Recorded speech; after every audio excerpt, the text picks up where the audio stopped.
crushing it Wednesday. They feeling undefeated. Queens of the ring like Christine is. If you get in the ring with Christine, you might catch a beating. Just tune in, you gon' have to see it. Stand up if you with us, if not to be seated. You seen them in every arena. Eddie and Nika, who really got something to fight for. Everybody saying they're the GOAT. Who the one that slayed the Chupacabra? Your favorite girls.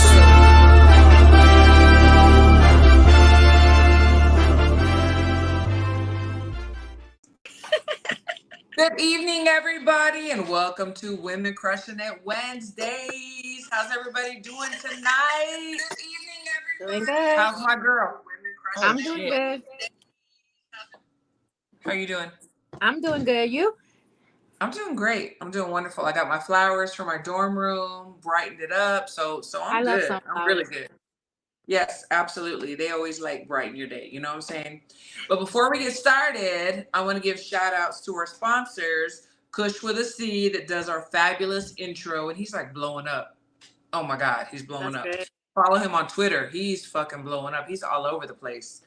HCP, Hispanics Causing Panic, on every Monday. They're also one of our sponsors, which we're so appreciative of. And then D-Style in my new show, HCP Box Topics, not Hot Topics, Box Topics, every Monday too in the evening. So, shout out to everybody. And Caesar says, who slay the Chupacabras? That's so they already started. They already started. Hello, everyone. You know what? I'm so excited because we have Kelly Pavlk on tonight. Oh, yes. I love him. I'm ready to ask him about his fight with Taylor because he's obviously on. I was checking out his social media, and that's a big moment in his career. So I know he'll be excited to talk about it. Absolutely. I mean, because nobody expected that. Like, I knew people that were like betting against him. So it's huge. And he's one of my favorite guys. Like, he really is. He's awesome. Inside the ring, outside the ring. So I'm super excited about that. And then we have so much other stuff to talk about. Like, we've had some announcements coming up with your Shakur's fighting soon. Regis and Haney are going to be on pay-per-view. We'll talk about that too. And then, of course, we got to pick the winner for this weekend's fight, Canelo and Charlo. Oh, yeah. So, he is a good dude. He is a good dude. Absolutely. Yes. And he's from Ohio. Look, Ohio produces some badass fighters. They do. No, but look what Sly Tendencies 87 says. He says Kelly is an honorary Latino after that Taylor fight. Absolutely. We accept him. We take him. He absolutely is. So yeah, I'm super excited about that one. But you know what? So a lot of people have been asking me about the McCaskill fight and what I thought. So before we get started, what did you think about that? Did Cindy Ryan win or did McCaskill win? That was like she definitely got a gimme, because Sandy definitely won that fight. So I don't know, maybe they. I always thought that Jessica was kind of like a sloppy fighter too, so she didn't look good to me, in my opinion. Everybody thought that Sandy won that fight. Like I was looking at the tweets before the call actually was done, and everybody was like pissed off, like no, this is not it. Sandy won, and I kind of thought some bullshit was gonna go down because of what Jessica had talked about on the Boxing Voice when she was, some things that she said. Let's talk about that. Let's talk about that. So let's quote her. What exactly did she say? Okay, wait a minute. So what she said was that she had this thought that Eddie Hearn might have tampered with Alicia Baumgartner's testing, and that she doesn't think that she popped dirty, and that it was done because she didn't want to renew her contract and all this stuff like that. And then she had to issue an apology. First she issued a half-ass apology, Now I'm pretty sure that I knew that wasn't going to be good enough. But even her coach / fiance Rick Ramos, had said that Eddie had called him directly. So hey, Crystal, he said he called him directly. Crystal's here. Yeah. So we're talking about the congratulations, Crystal, on your new grandbaby. Thank you. Thank you so much. She's gorgeous. Beautiful. So we were talking about the McCaskill fight with Sandy Ryan and like what happened there, because Nika was talking about, you know, how McCaskill had gone on, you know, a platform and was talking all this business, and then Rick Ramos came back trying to clean it up and saying, you know what, Eddie called me and blah blah blah. So I'm just confused. Like, my question is, what happened? So what was said, what was offered, because she clearly did not win against Sandy Ryan. What do you think happened? Me or Chris? Either one of y'all. What happened? Go ahead, Crystal. Go ahead. Well, have we heard anything much from Rick since Saturday? I haven't seen him on Twitter at all. How about y'all? Yeah, you know what? Now that you say usually it, I haven't noticed him on there. I haven't noticed him now that you say that. Typically, he is rather present, right? Yeah, very present. Yeah. I will have to say that perhaps he is as appalled as myself that she did a win. Okay. I'll accept that.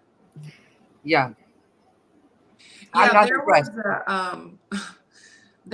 So Michaela Mayer came on Twitter today and she said, are there any fighters that should retire, shouldn't fight anymore, and who would your choice be? You know, I saw that. But, you know, I really wanted her to just say it, because she was just waiting for somebody to say choice so she could say, retweet and be like, yeah, that's who I exactly thinking. She should just say it. She's one too. Oh, yeah, just say, hey, I think Choice should retire. She was waiting for one of the fans to do it, because then when somebody answered Choice, she retweeted it and said my exact thoughts. So I wanted to tell her so bad. Why didn't you just say it? I mean, you know what? Actually, I mean, she's definitely one, but I don't care. Like, I'm just going to say it. I think McCaskill, it's time for her to hang it up too, because she did not win against Sandy Ryan, and she has never looked good to me, like, in my opinion, ever. Do you think they should run it back? They have to run it back, and then she needs to be done. You know, it is what it is. Like, there's no skill there at all. We have been known to say we cannot retire the fighters, right? So, to be fair, I'm not fixing to tell her to hang them up. However, maybe she needs to review her fights herself. Look in the mirror a little bit. But would she change trainers? Yeah, because you see, if she reviews it, like, is she going to change trainers? And is it too late in the game? I mean, how old is she now? What, 36? I'm not sure, but I know a lad who's 36 and still in his prime. No, you're absolutely right, especially women. But they also have different trainers, and that's my point. It's like, how much can you change? Let's say you change trainers like tomorrow. So you have a window of like 2 years at best. And how can you really change that much in a fight or two? Like, is it going to make a difference? Not for her. And that's my point. It's like, I'm not trying to be a hater, or I'm not trying to criticize or be ugly, but the bottom line is, I don't see it. I don't see it at all. You know. I'm sorry, I'm drinking, so I'm laughing extra. No, you're good, but it's true. It's true, and she won all the belts. You know what? We're gonna give it to her. She won all the belts. 5,900 is making me laugh, because he's like, her style isn't gonna cut it. She just needs to change her trainer, aka Lover. You know, because, and also right here, he said this was what I think Rick and Jessica Lover's coach isn't a good combo. She hasn't improved. Same fighter, no improvements. You know, and how do you feel about like couples training? It's too hard. Like, working together like that. Like, I feel like, yeah. I don't know if I like. I'll tell you right now, like back in the day when I was training and doing mitts and stuff, and my husband tells me to do something, I'm like, no, I don't want to do that. I'm gonna do this. I don't want to do that. Like it doesn't work. It takes special folk to do that. Absolutely. Even working with family, especially immediate family in a business, they will tell you this is not the most easy thing to accomplish, right? So right. Training is a whole different level, I feel like, than even running a business, right? So for her, honestly, at this point, I don't know that anything she do will matter unless she do hang it up. But I hate to be the one to say to her, hang it up. She have to make that choice. No, she does. But whenever the first fight with Prograis, I don't believe that she won. I was there. I don't believe she won. So sloppy. It's hard to me. But they gave it to her. The second fight, she did win. I think Prograis was like done. But the first fight, I don't think she won. They gave it to her. And then you have to think, like, what was the thinking behind that? I mean, she was younger, obviously, a little bit younger. And so I had to think, what was the thought process, the business process behind that? And then with her fight with Sandy, it's like, what? Okay, I get it. You know what? It was a draw. So they're gonna run it back again. That's more money. They're gonna run it back. I don't know how efficient I would be if my significant other was training me, because I'd be cussing them out. And if they even talk to me crazy, like, oh, Nika, you're not doing this, I'd be like, shut the fuck up. That's how I feel. Not getting no ass tonight. You're not getting no ass tonight. Get out of my face. Right, exactly. See, that's what I say. Exactly. But this is a question, a good question. It says, is Rick Ramos a good trainer? Has he trained anyone else? That's a great question. Who has he trained? To be honest, I only know him for McCaskill. I'm just being honest. But we have our here, Mr. Kelly Pavlk. So yay, let's go.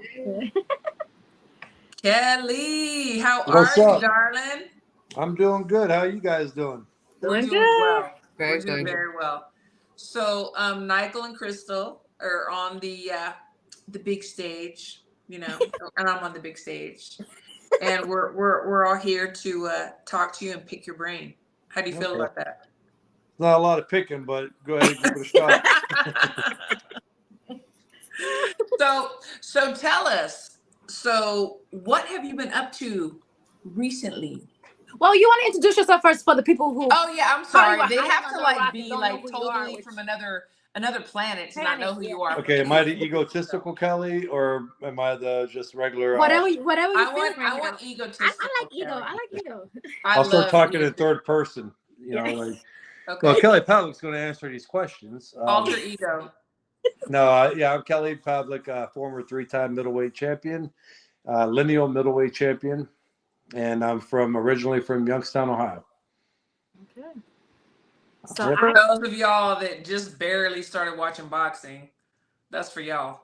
Yeah. Because we know who he is. We definitely know who he is. So what have you been up to? What's been going on? Oh man, I'm all over. Got my charitable organization going. Right now I have a gym in Columbiana, a fitness gym, but I also got 35 kids in the youth program. And let me break down what my charitable organization is. Yes. I'm working on right now with kids 4th through 12th grade. I'm really targeting the at-risk youth and underprivileged youth. But at the same time, it's kind of hard to just keep every kid out. It's like, how do you tell one kid he can't? Like, if the kid's barely getting by and he's not considered underprivileged, how do I tell him, no, you can't come into this program? Because he might need it too. Well, yeah, because I'm going to be, aside from health and wellness, which is strength and conditioning, one gym is going to hold the boxing. Only one will have boxing. I'm going to be offering tutoring, counseling classes ranging from adolescent to alcohol and drugs to even we're working on social media addiction. Wow. So, there's just wait, you said social media addiction? Yeah, you know what? I've never heard of that, but it is necessary. But you know what? Talk to us about that. Yeah, and it's new. It's new to it, and really my church will be one of the first ones to really break into it, especially since COVID and the quarantine and everything. I mean, I think that was a big part of it too. I mean, I've even seen adults get kind of caught up in that, and so it's really busy trying to get the funding. Right now, I opened another gym with my money out of pocket just to kind of get it going, to be able to show the state, what I'm doing. That's the boxing gym. Like I said, I got 35 kids right now in the program with 15 on a waiting list. All these kids are free, and I'm there every day. It's hard to like take time away from them because I don't want to set them back. And so I'm really out hustling, trying to get funds, because I'm able to keep it going, but sustainability becomes an issue. So I've been talking with, politicians, local politicians. I just picked up a great grant writer, and, just kind of trying to get the funds to stop the bleeding and be able to keep giving these kids the services that they're going to need. And I really want to get the counseling and tutoring services up and running here soon.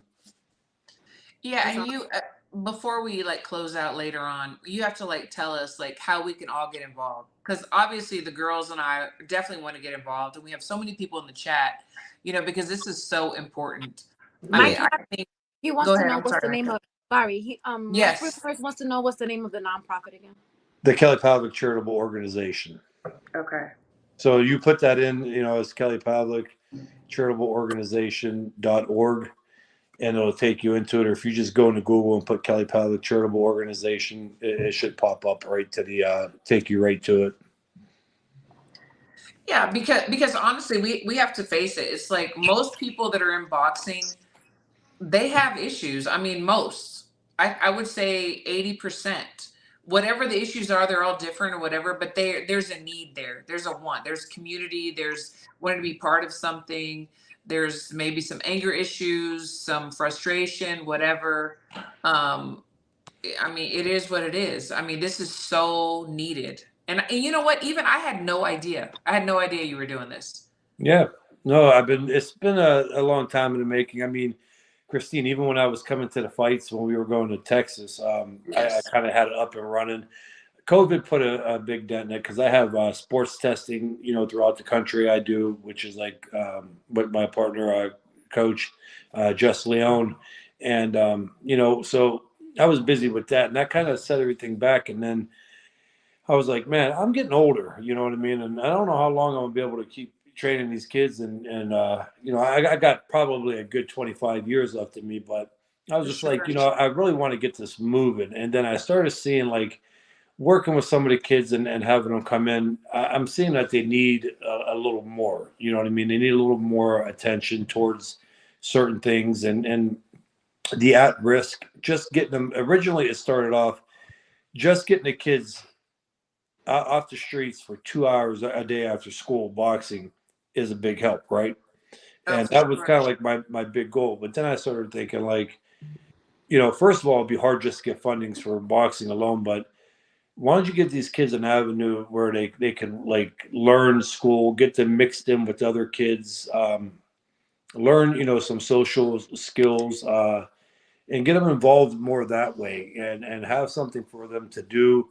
Not every kid's going to want to box. So strength, health and wellness with the strength conditioning. A lot of these kids do play, even the inner city kids play high school sports, but they don't have the money to get the personal training, right? Yeah. So a lot of times that comes into play where they may not get to look at a D1 school. They may not get a look by a D2 school. But you give them that option. And I think along tying it in with the sports testing that I do, it gives these recruiters a chance to see these kids. It gives these kids a chance to learn how to test for the proper technique for power vert, for a vertical, for a 40-yard dash. It's just extra opportunities, it's extra activities to keep them away from the streets. And not only that, they could also get the academic help that they may need, as well. And then bringing in motivational speakers, especially from the area, guys that have been there and done it, or guys that started off in trouble and climbed up and went to college and did good, have them come in and speak to these kids. There's just so many things that you could work off of and get these athletes involved.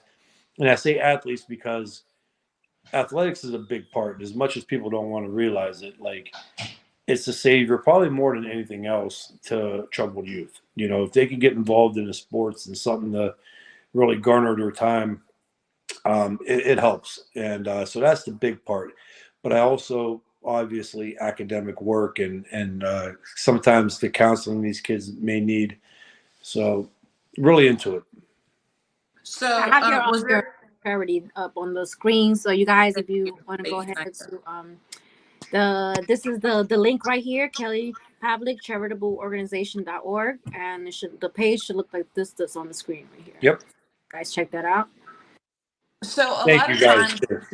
Absolutely. A lot of times when we do things in life, it's because there was something that we wished was done for us growing up, or, you know, as a child or as a young adult.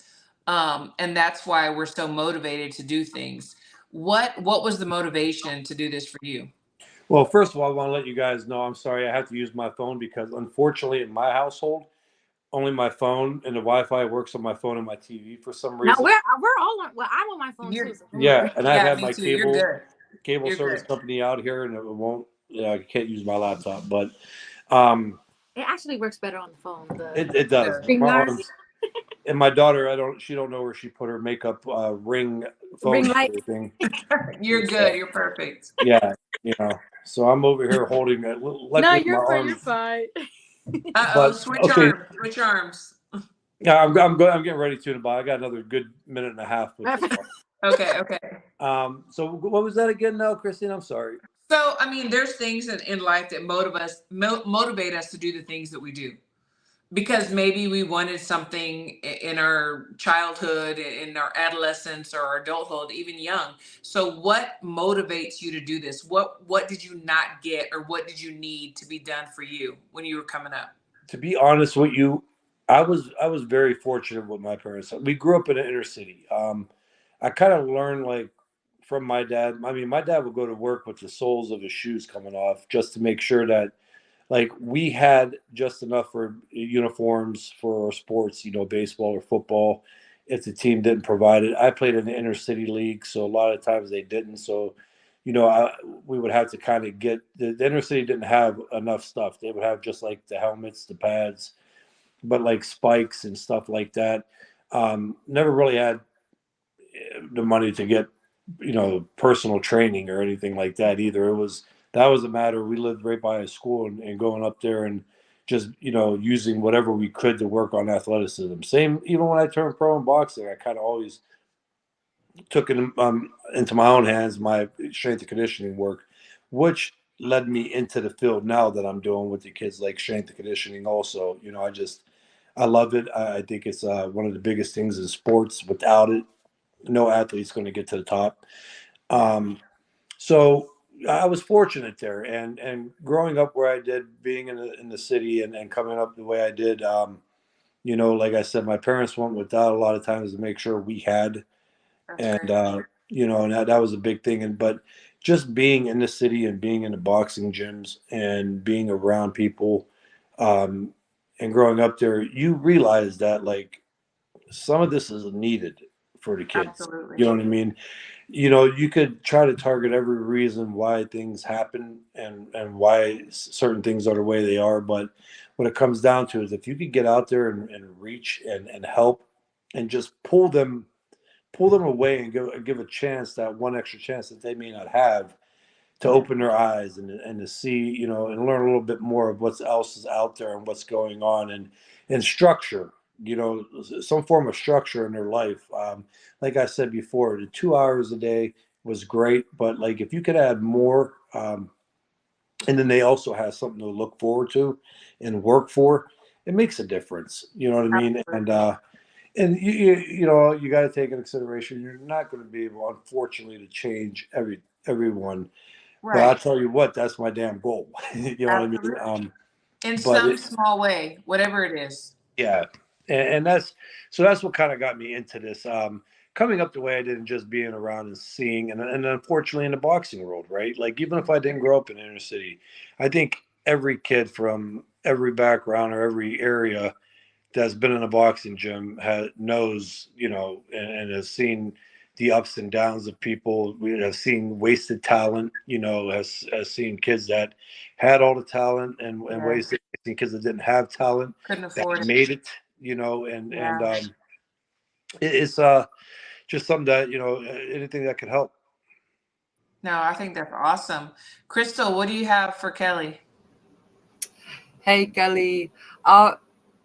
Not too much. I think this program is wonderful, and I think that we need to understand how we can be involved and help the children and the youth. They are the future, right? So I commend you for all of that. I will say, back in Kelly's day, and Kelly, you can attest to this, we have more than 1-2 big fights a year, right? Yeah. Yeah. So I recall watching Mr. Kelly. He fight 3, 4, 5 times in a year. Yeah.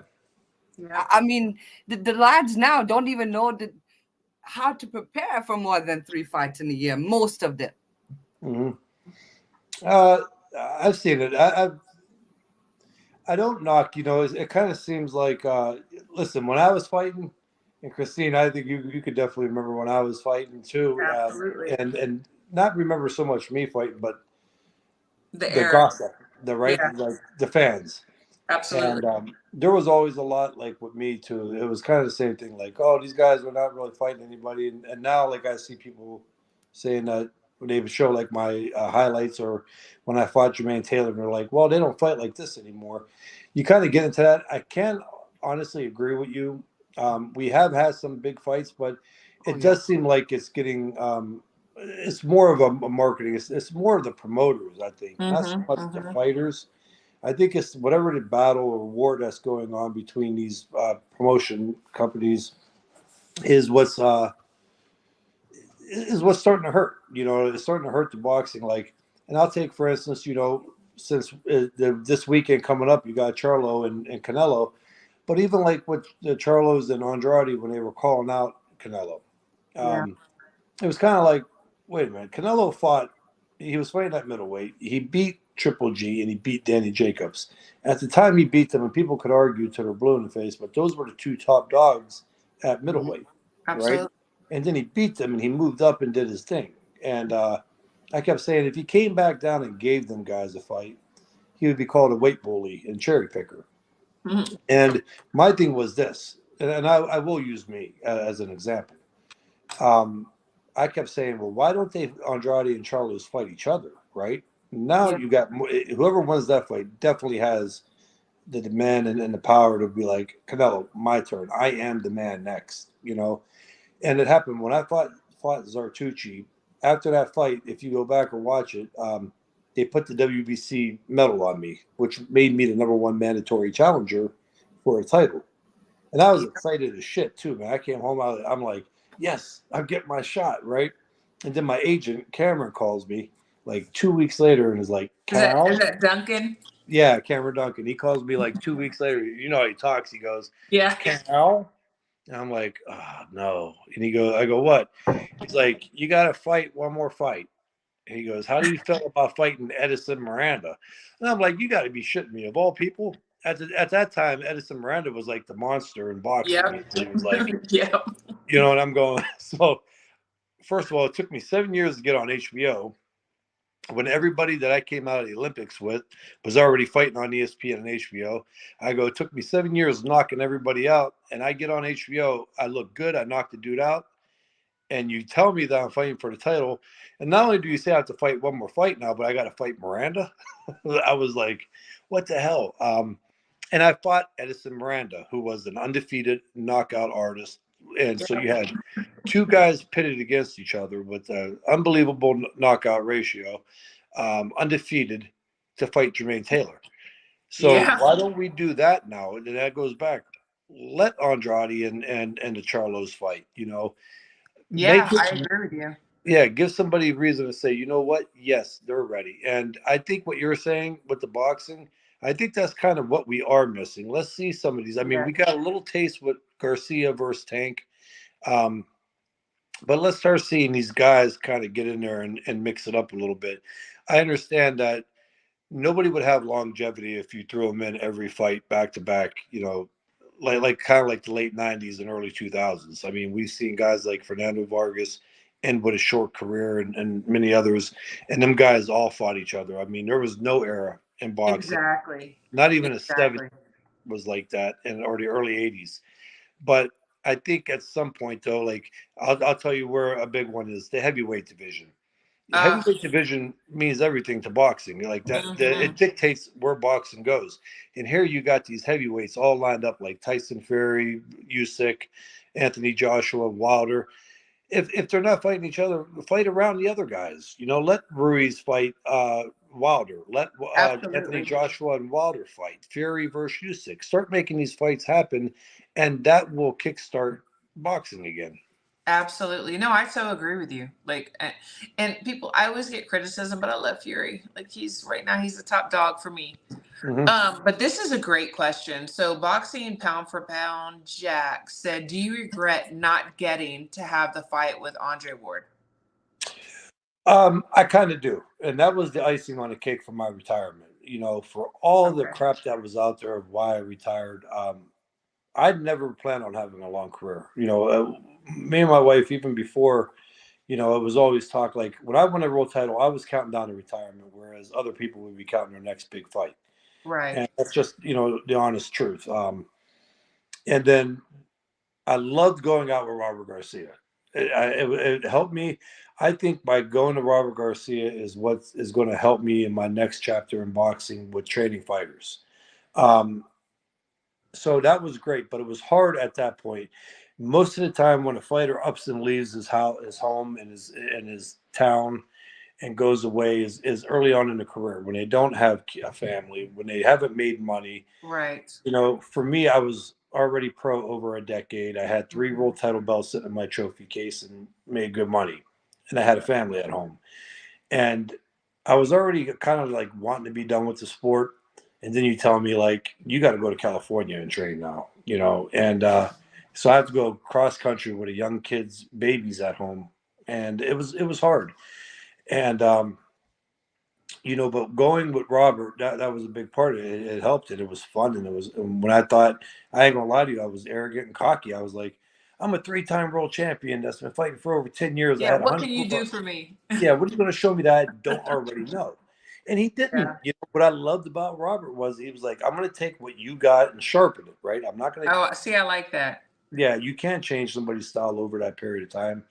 And it was just the little things he did and just the coaching, not training, the coaching, like in the corner, you know, after sparring, like things I would do wrong. And he would tell me the things I was doing wrong and explain what I needed to do, you know, and just some of the punch combos, the punch selections, you know, how to set up and why, you know, not only did he teach you the combo, but he would kind of tell you why he's teaching you that combo, you know, and it was a big help. And I'm glad I did go out there for, you know, the 7 months that I did.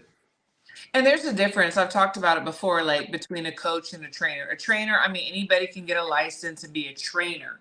But a coach, I think, is a teacher. They care. And it's just different. So I'm a coach. I'm not a trainer, you know. Exactly. It's teaching your kids why. And a great coach is going to contradict themselves almost every time because in boxing, when you teach somebody one thing, you have to teach them how that will be countered, you know. And a lot of times I got to tell these kids, you know, it sounds like I'm probably going to contradict myself and you're going to catch me in it. But my job is to teach you why to do it. Mm-hmm. And once you get in the habit of doing the right thing, then I'm going to prepare you for what could happen when you do the right thing, you know. But going back real quick on that. So, yeah, I was out there and then I fought Aaron Jaco, Scott Sigmund, and Will Rosinski. And I understand that it was a new trainer. They wanted to get me, you know, used to it. But at that time, the Super 6 was going on, too. So all the big fights were tied up.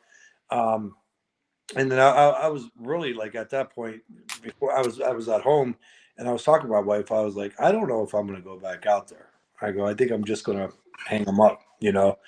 And I was like, there's no big fights out there. I mean, we broke it down. I was like, all these guys are tied up at least for another year in this Super 6.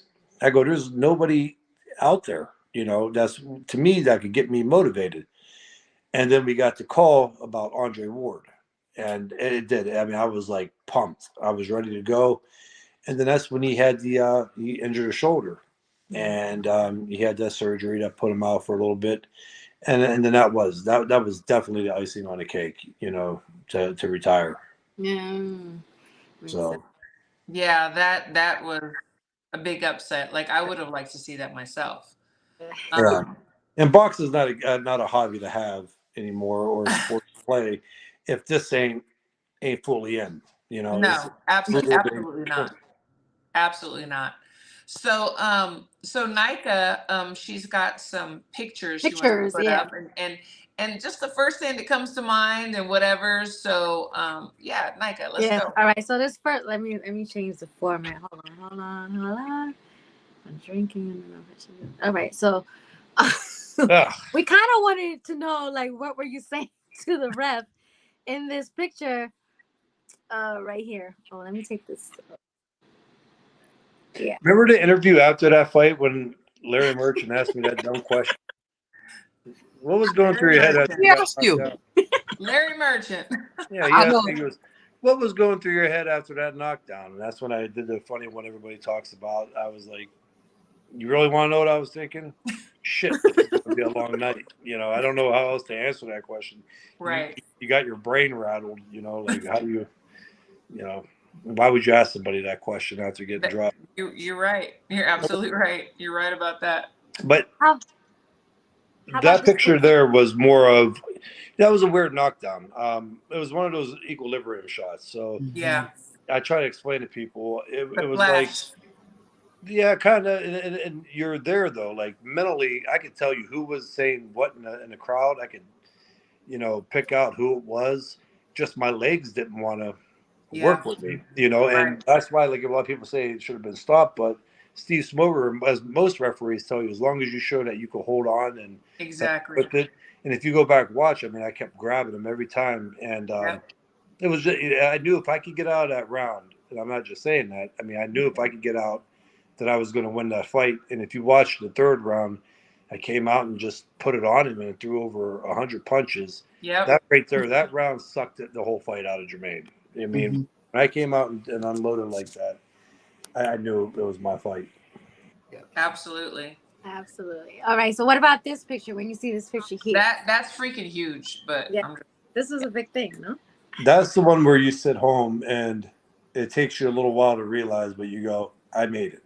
You made it. You could get on a cover of that magazine with those two guys, and yeah, I can just imagine what you were feeling when you saw this. Yeah, I was excited, and you know, for a long time after I won the title, the reality didn't kick in. You know, I would like walk past the trophy, the world title belts and stuff, and you're 25, you're everything's going, it's a whirlwind. You know, everything's going 100 miles an hour. You just don't really take, like, you know, you're the champion, but you just really don't know what you did until sometime after. And even there, like, I actually get more out of that now than I did when it first came out. Like, it was cool, and I was like, I can believe that. Yeah, I can believe that. Yeah, and it was like a bragging right. Like, I could go like, tell me the last time you was on a cover with these guys. That's when the alter ego comes out. Yeah, but now the meaning behind it, to be able to say, like, even show your kids and say, like, because my kids know who Pacquiao and Mayweather are and how good they are, and even say that, like, hey, look, you know, I was on the cover with them. It is pretty cool. It's a hell of an honor. Oh, absolutely. Yeah, absolutely. For sure. I have one more. I have this one here. What did you feel? What do you feel when you see this picture right here? I wish you would have went down from that one night. Yeah, that was the second Taylor fight. That was actually early on in the first round too. I think it was, but nice right hand. I knew how to place it. Look how I even bet that. Yeah. Look at your face. Look at your face. Okay, speaking of your right hand, how are your hands right now? How are your hands right now? I know you're holding your phone. We just have a few more questions, and then. So you good? Yeah, I'm good. Okay. It's fun. Okay. So we want to ask you, what do you feel about the climate of boxing right now? Like, obviously it's changed since you were in the game, but what is your feeling? I think boxing is always going to be around. You know, you get a little bit of this UFC crap and MMA, and I got a lot of friends in UFC, so I shouldn't say crap. I take that back.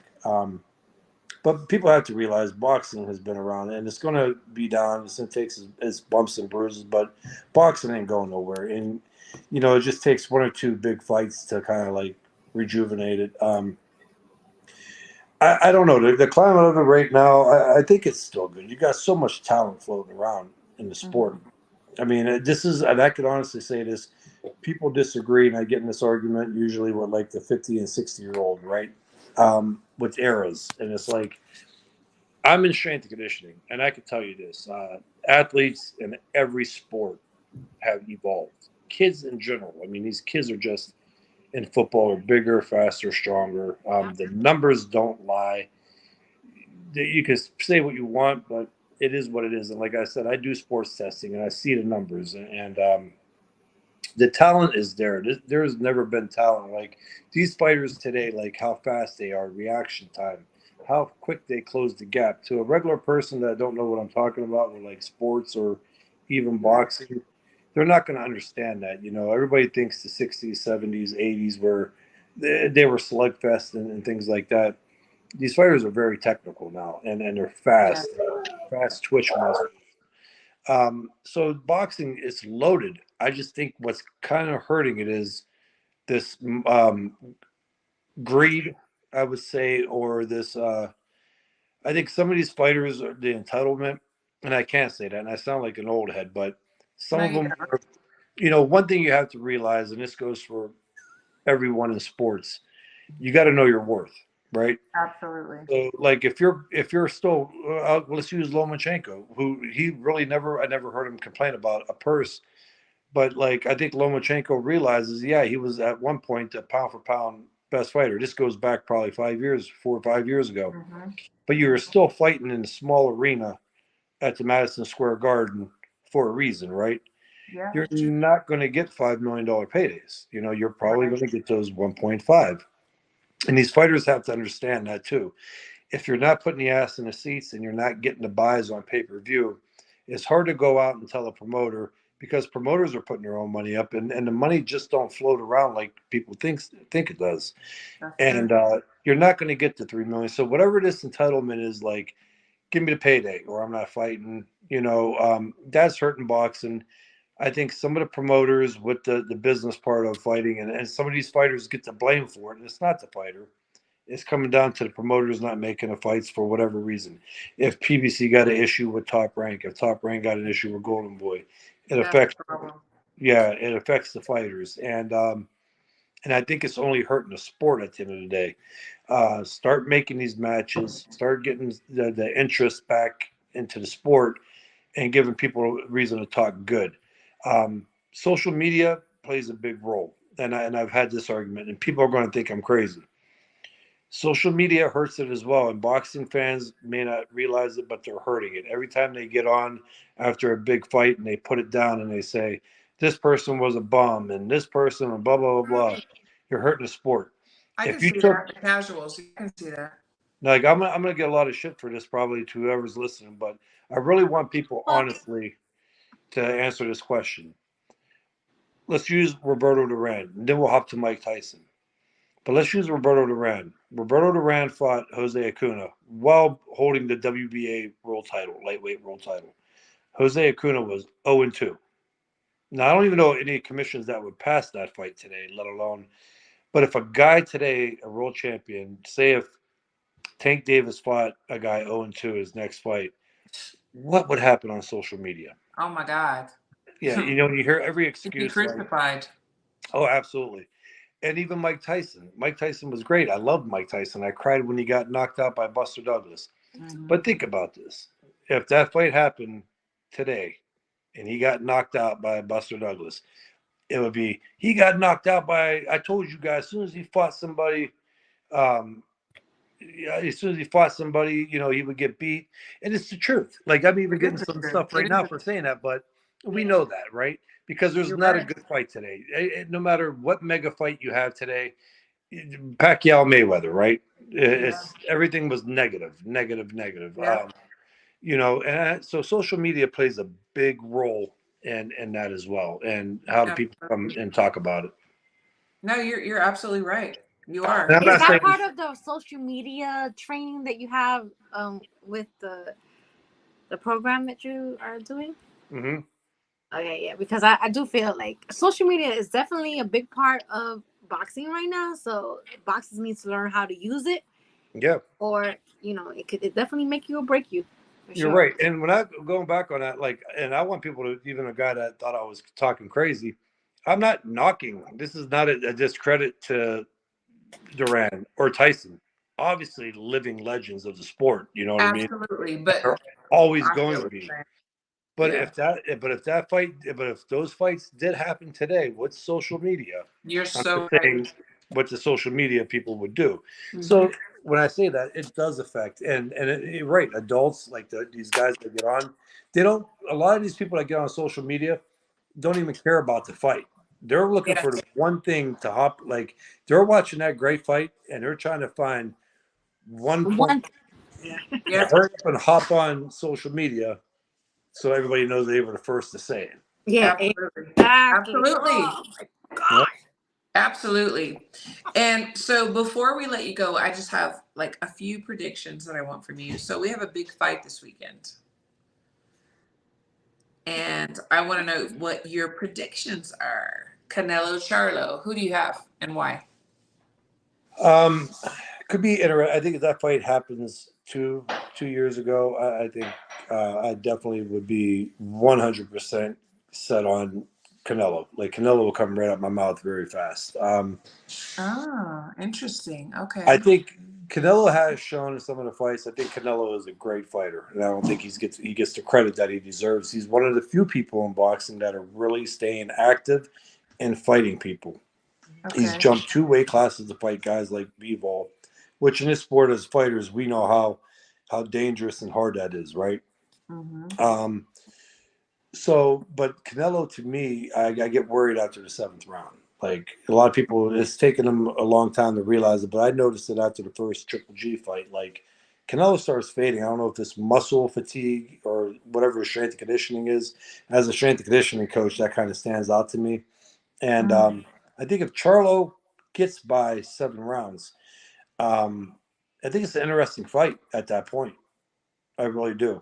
But if I have to pick right now, I'm going with Canelo. I just think the experience, the skill, the fighting at the higher weights, and you got to remember he fought at light heavyweight, so Bivol's probably coming down from 195, to 175 or 178, and that makes a big difference. So I got to go with that. But that fight gets interesting.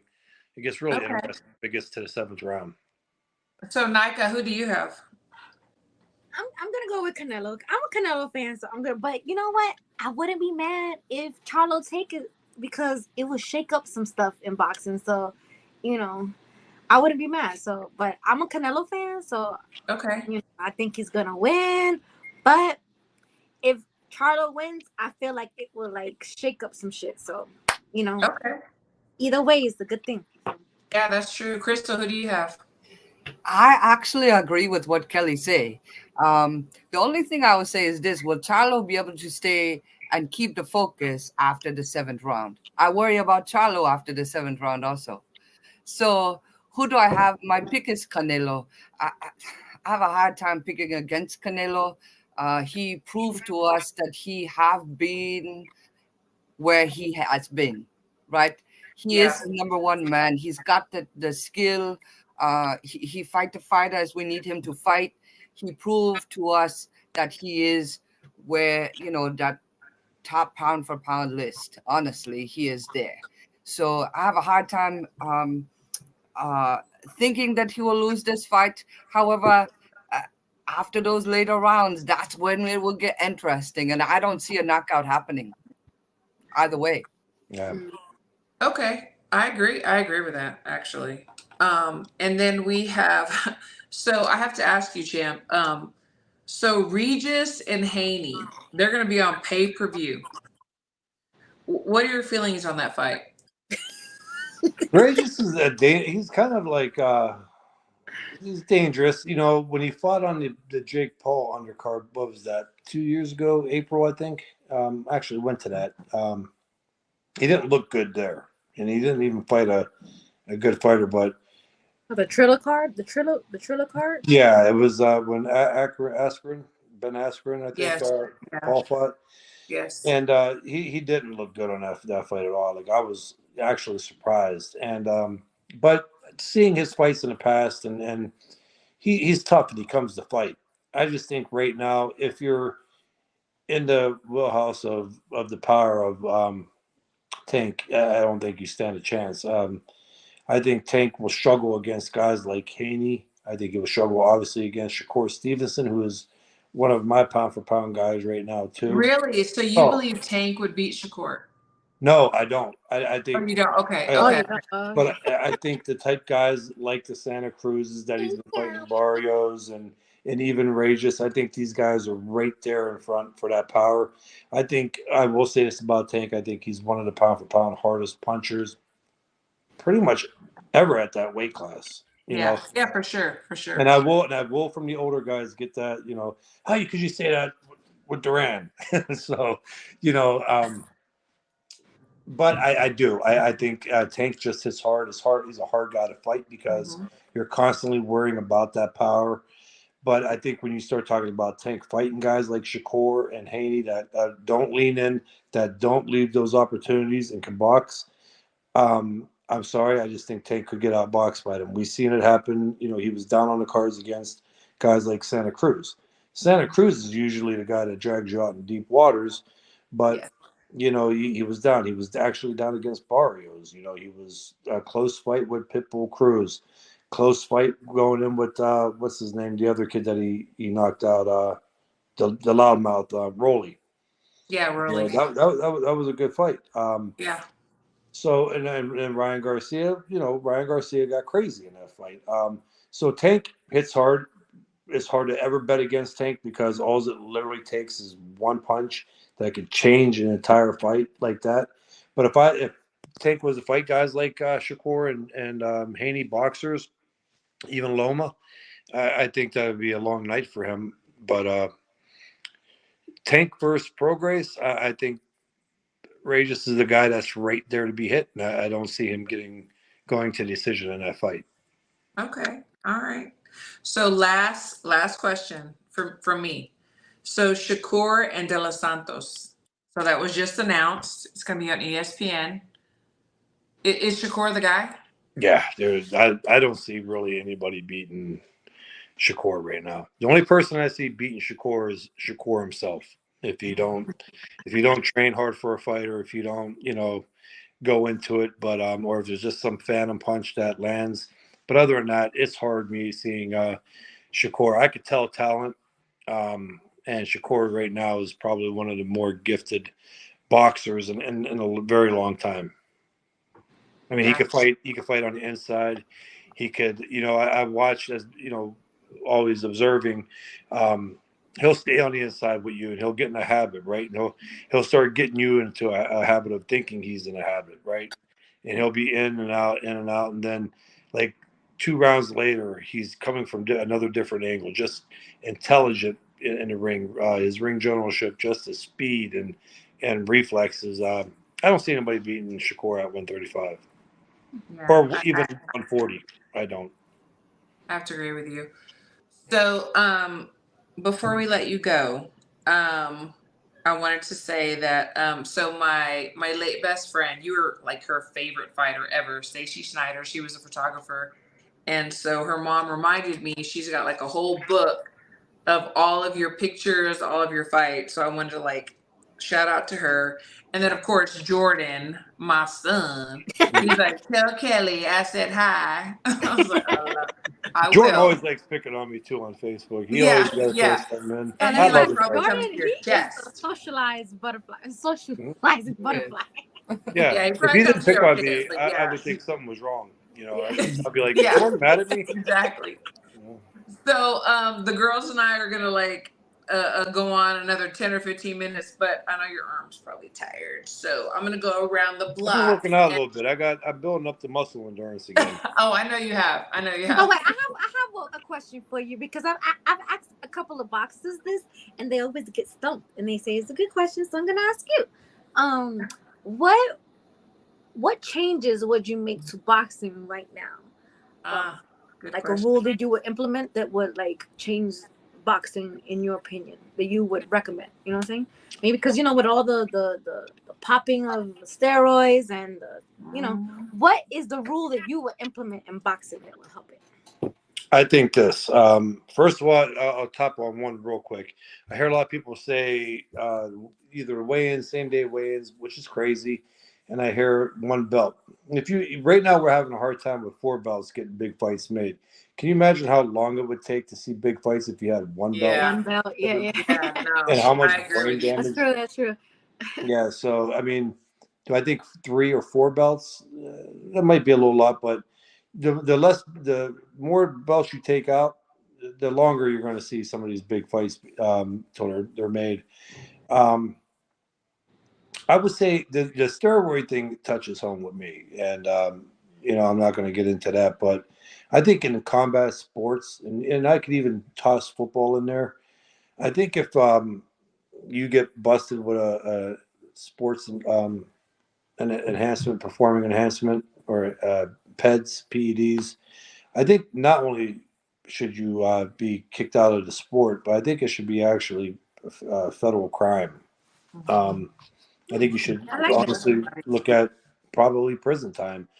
If nobody, and people sort of blue in the face can argue this, if nobody thinks that enhances and helps, they're 100% either delusional or crazy. It does, and I see it as being a gym owner and being involved in powerlifting, just how fast people recover, just how strong they get. And when you take that into a sport where the sport consists of you trying to hurt another person, but now you got something that is enhancing that chance and unfair advantage. I think it's an assault. I think it's almost attempted murder, because it does help that much. We've seen it in baseball. We've seen baseball players get close to the age of 40 when most are retiring and their reaction time is gone, and they went from being home run hitters but skinnier to looking like linebackers for the Detroit Lions and Chicago Bears, hitting 72 home runs. You know what I mean? Right. Oh my gosh, if that's not enough to tell you, I know they hit 30 and 40 home runs, but when you're 40 years old looking like a bodybuilder hitting 72 home runs, something there is so it does. And I think that should be something that's banned. I think once you do get popped for that, for an anabolic steroid, I absolutely think that there should be just more than being kicked out of the sport. Absolutely, I agree, because boxers, we've had boxers die in the ring, so this is not something to play around with. So I don't have I don't know. Yeah, we've seen on national television, a couple of years ago, we've seen 2 guys literally pretty much die in front of your eyes on national television. Exactly. Yeah. So, Crystal, you have something for Kelly? Yeah. So Kelly, Hall of Fame. I know you inducted to the Atlantic City. What other ones you inducted to? I was in the Italian American Hall of Fame. But as of right now, that's about it. I got to start getting to some Hall of Fames, huh? Yeah, you do. Yeah. Hello. I've been looking for you. I'm going to have to go back out. Somebody asked if you were going to the Hall of Fame this weekend. Let me see if I can find it. Yes, I seen that. I will be in Atlantic City. I'll get there Friday afternoon, and then I'll be there Friday and Saturday. But with the Hall of Fames, I kind of look at it. I'm still fairly. I mean, a lot of guys I've seen getting inducted have been retired for some close to 20 years. I'm just over 10 years, so we'll see. Hopefully, it happens. If not, it's no biggie. I am, believe it or not, all kidding aside, like pretty humble. I mean, even be mentioned or put on a ballot is enough for me, to be able to say that I was put on the ballot or thought of. So I just, my thing out of my career is I love when You people were on say, Ring Magazine, like what? yeah, I love when people say they enjoyed my fights. You know what I mean? Absolutely. That's enough right there. So. Mm-hmm. Yeah. Well, we love you and we thank you so much for coming on. We're going to share the nonprofit and everything else. Thank you. Much love back. You know that. Yes, I appreciate can't wait to see you again so we can hang out. And I'm just thank you so much. You're welcome anytime. You know that. Christine too. Are you working with the USA girls at all? I heard maybe. Do you see that I'm in a dorm room right now? Yo. Oh my God. The girls and the guys. So my girl I got is kicking ass. Okay, who's your girl? What's Zion your girl? Hensley. What's her name again? Zion Hensley. She's Okay. ranked number 1 at she's 14 or 13. She's ranked Okay, so she's gonna be with the youth. So I'm working with the elite, but I have supposed to friends go that there work next with year. youth. So I will keep an eye out for her. Yeah, you get her. No, you take her and keep teaching her like you're doing everybody else. I got you. Awesome. You know I do. Cool. Yes, absolutely. Thank you so much. Much love to you. And like I said, come back anytime. Oh, well, I appreciate it. And then whenever you guys want me on, let me know. It was fun time. So Yes. Yeah, for sure. all right. We'll Thanks. see you soon. So Thank you, everybody, Sharon. Thank you guys. I appreciate it. The organization is Kelly Pavlk Charitable Organization.org.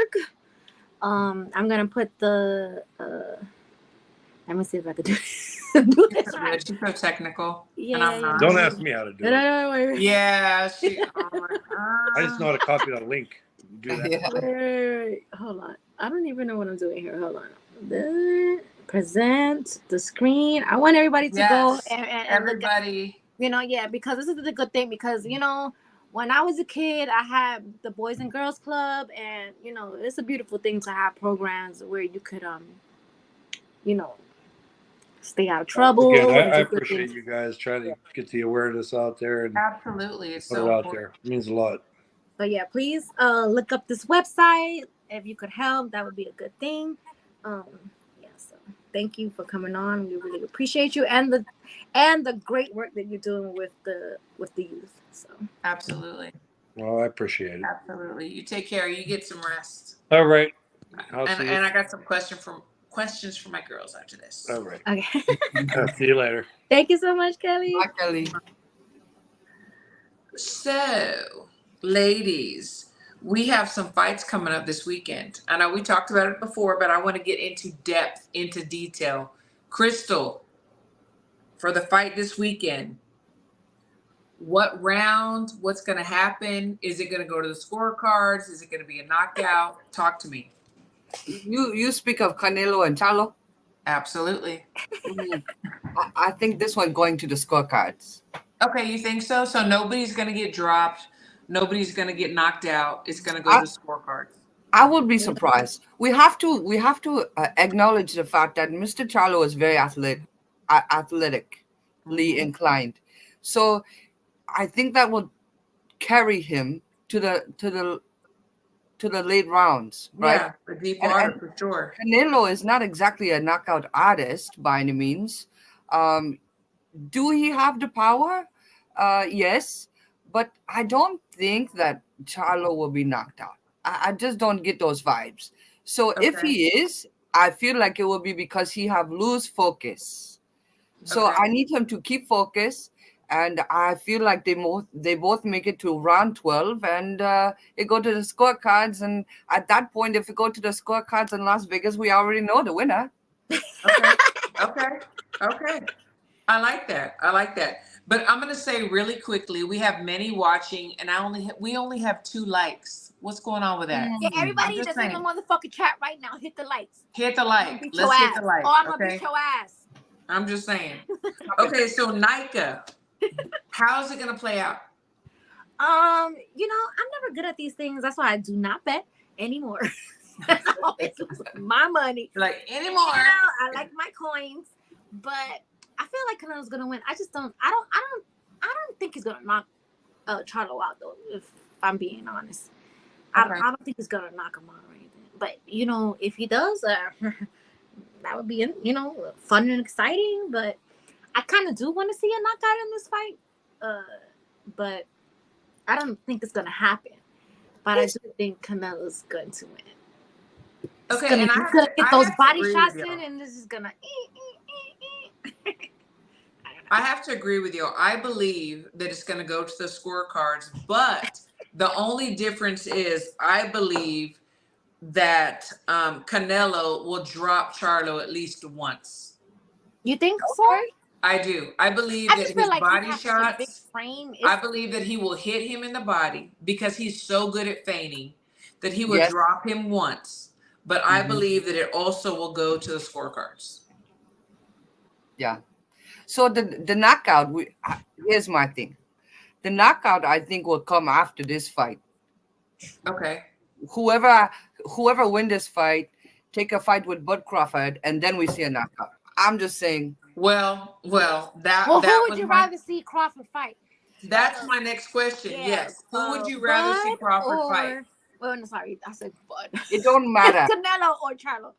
It don't matter. I want him to fight Canelo because of the payday. I want him to fight Charlo because there's a problem here we need to solve. I'm with you. I don't think Bud have it. Right. But, you know, it don't matter because you know what? Last night I fell into a YouTube rabbit hole for all these new content creators who are like made a name for themselves for hating on Bud. It is truly disgusting. Let's not talk about that here. Ass men like hating the way they do. It's like, oh my God, I'm gonna be single forever. Because when I see men act like this, I'd be like, oh man. Not that they've been hating. 42. It's time to like, these men are not acting right. They're acting like females. Oh no, I don't like it. I don't like it at all. It's crazy. So, you know, I kind of do want to see Bud fight Charlo, but even if he fights him and he beats him, they're gonna come up with some other shit. PEDs, like it's crazy. You know, him and his brother, his twin brother, were going through it. Something. It's not gonna be like a fair fight for everybody. Right. Like, the twin brother was beefing with his brother. That's why Crawford beat him. You know, shit like that. I mean, I agree with y'all. So either one is fine with me. So first of all, Canelo right now is king. Well, actually, Bud is king. But I would like to see Bud beat Canelo. But then again, like Daniel said, I would rather see Crawford against Charlo because I want to see Crawford whoop his ass. So either one, I'm paying for it. And either one, I'm going to be fine. It doesn't matter. Yeah. You know. But that's just me. It would just be a whole lot of like a lot of new content creators would make a name for themselves because they're gonna be like Crawford.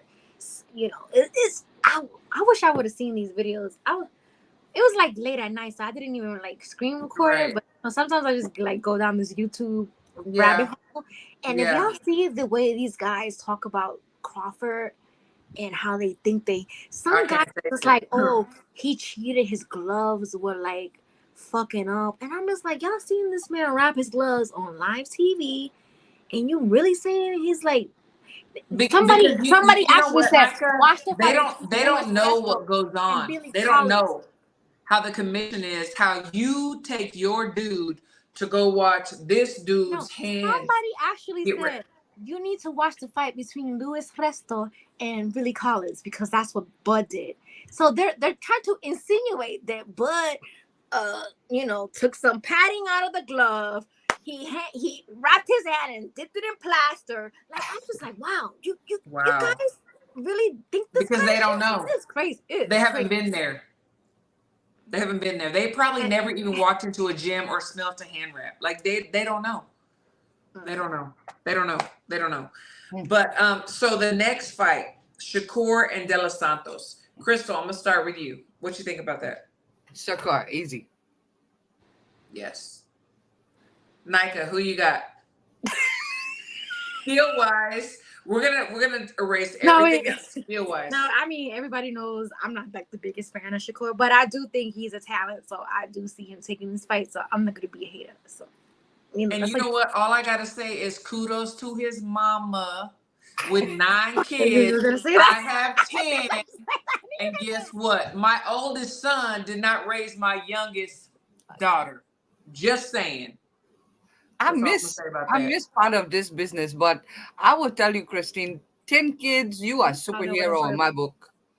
No, I appreciate that, but I saw some BS and I won't give them any clout. But I'm just saying, my oldest son did not raise my youngest daughter. So Regis and Haney, who you got, Crystal? I have Haney. I think Haney outboxed him all night long. Will it be a knockout again? Probably not. I don't picture a knockout in that one. However, I feel like it could be potentially rather competitive. We just haven't fought for a while, right? So I think he'll be fresh. I hope it's not a ring rust, like they say. Yeah. I'm hoping he brings some freshness out to him because he really need to put on a show, right? If he don't put on a show, what is next for him? You're right. You're absolutely right. Haney, a loss to Haney is not the end of the world. Haney is a good fighter. He really is a good boxer. But we just need to do something. He need to make a statement. Even if he take a L, he need to show me something in the L that he still have it and he still want it. Yeah. No. So I'll go ahead and go next, and then we'll get Nika when she comes back. So I like Regis. He's very strong. I know his trainers. I love his trainers. I love his strength and conditioning coach. But I just really believe that Regis cannot handle or does not handle boxers well. Right. And so I really believe that Haney will outbox him. Is Regis stronger? I believe he is. Heavier handed. He needs somebody to stand in front of him. So, and I don't believe that Haney will stand in front of him. No. So that's why I believe that, Haney will have his hand raised at the end. And then, but my next question is, Crystal, so if Regis does not get the victory, what would be next for him? Yeah, that is the same question I just asked. I'm not sure. Where do he go after that? Exactly. I don't know. Do he change weight class? Yeah, I mean, he's not very tall, so I don't know. So, Nika, Regis, and Haney, who do you have and why? I have Haney. I just have Haney. Nika, you like Haney more than Shakur. Who do you have for Shakur and Haney? Tell me that one. That's a good question. Good question. What? That's a really good question. That's a great question. Damn, that's a good question. I think I would take Shakur in that one. Even though I hate to say it. But I love the fact that you don't like the lad, but you give him. But she recognizes. What? I am a shit talker, but I'm not a hater. But I'm definitely a shit talker. So, I definitely think that Shakur would take that against Haney. So I think that's why that fight is kind of hard to make because that's a hard fight.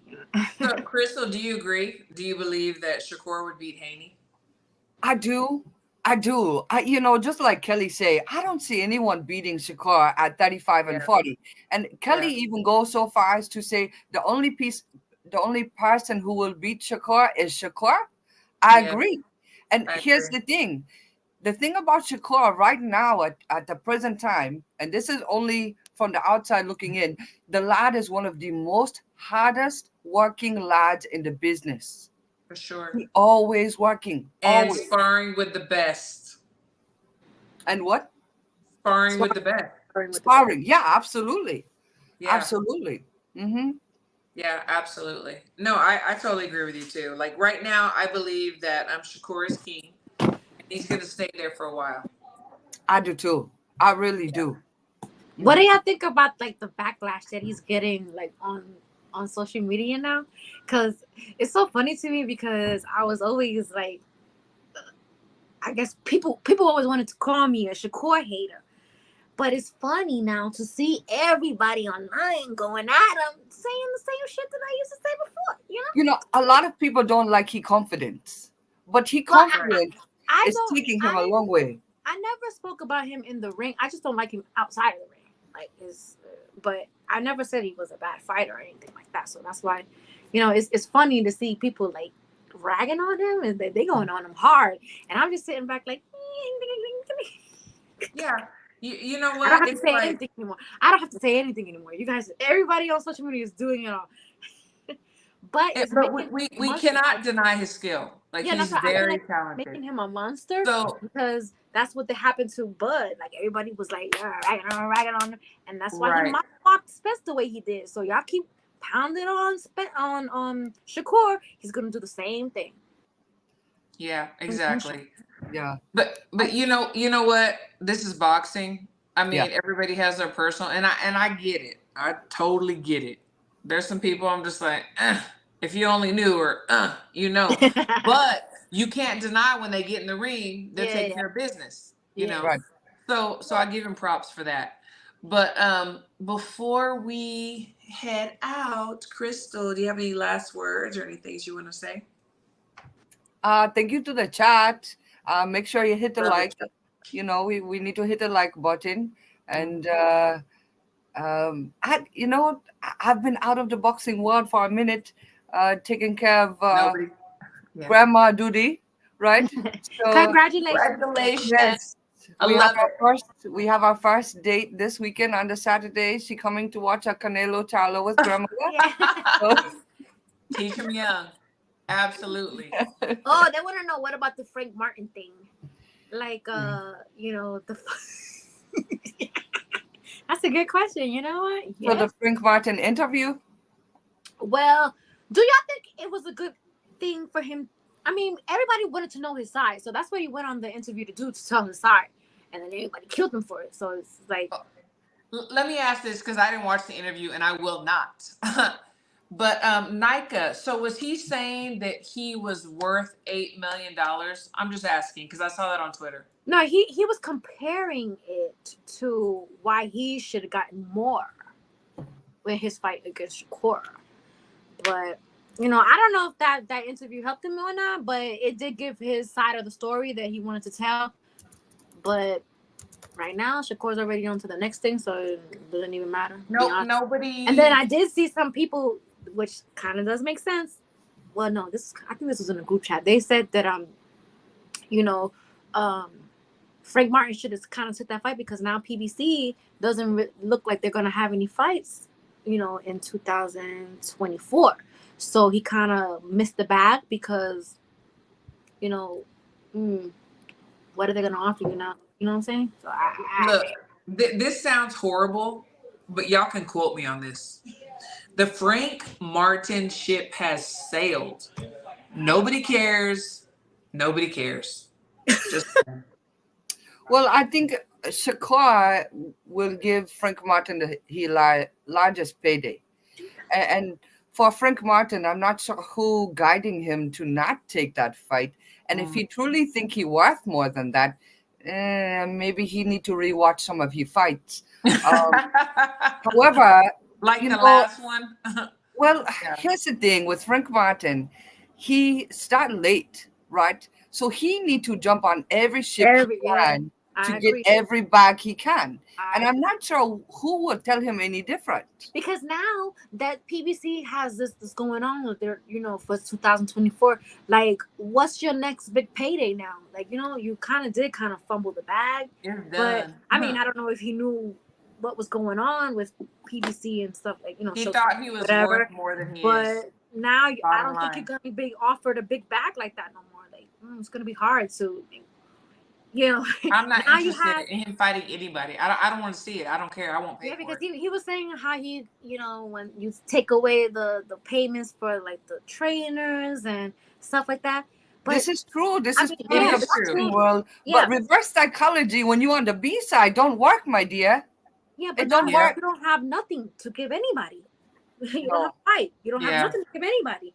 And I don't think your next, unless he has, because Tank said he don't have because everybody thought that Frank Martin turned down this fight because he had a bigger fight with Tank at the end of this year. But Tank already posted on Twitter that he don't have no fight coming this year. He would have got knocked out. On his personal life, and then next year he has, he's gonna be back. But I don't know what's next for Frank Martin, but I don't think it's gonna be the bad that he would have got if he fought Shakur. So I'm pretty sure he's kicking himself in the ass for that, to be honest. And perhaps he's using this bag as an excuse, and I really think what he don't want to lose is that all. Well, you better go back to club fighting then. Yeah. Just saying. You know what? You see. Well, yeah. When is the Shakur fight? What date they say? It's November. I know it's November. It's the 16th, right? Still on a Thursday for the FS1 in the Las Vegas? Yeah, on a Thursday. Okay. Well, they have that big race, Yeah. Out there. FS1 or something. FS1, they have that here in Miami, and it's a big thing. So, but I don't know if the racing fans are boxing fans. Yeah, exactly. Yeah. So, I mean, my schedule is really busy, but I'm trying to go to the Regis and Haney fight. We'll see.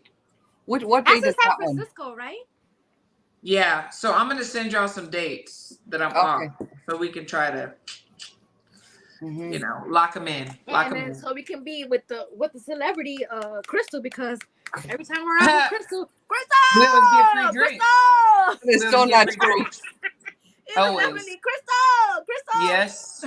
No, it wasn't. So D-Style says we need 3 more likes, so we're gonna reach 40. Come on, y'all. Okay. Can we get some more likes? I'm just saying. 2 more. Well, Two more. Somebody in the chat said just if 2 more. I threaten them to kick their ass, it's not really a threat. 2 more. I can tell you a couple of bitches who will tell you otherwise, but all right. Hi, Wes. How are you? Good to see you. Thanks for joining us. Okay, so last words, Crystal. What you got? I already do mine. It's Nika 10. Okay, Nika. Last word. I want to say thank you to everybody in the chat. We got a great fight this weekend, so we do. Yeah. I might go live Friday or Saturday. Well, go live. Maybe right after the fight. Maybe I'll do I don't know. Do that. Go live. It depends on how much I'm drinking, and do a Friday night pre-fight. Is maybe I might end up going. I don't know. I do last minute things like that. So PBC said we could go if we wanted. Yeah, to, that's what I was just like. I might just pop up. That would be good. So yeah. Do it. Yeah. Do it. The lobby bar. They're like. Yeah, absolutely. They all be there. That first night, y'all had me drinking at the lobby bar, and everybody was buying me drinks. I was fucked up. Well, you need us there. If you're gonna go to the lobby bar, you need us there. It's time to go. I was like, Christine, it's time to go. Exactly. So if you go to the lobby bar, we got to be there. Yeah. So don't go there. Anyway, we love y'all. Thank you so much. Yes. For everything, and we love the chat. We love our guests. I love Kelly. He's awesome. Yes. And everybody have a good night, but don't log off, ladies, yet, because we're gonna All right. Have a good night, y'all. Have a good night, y'all.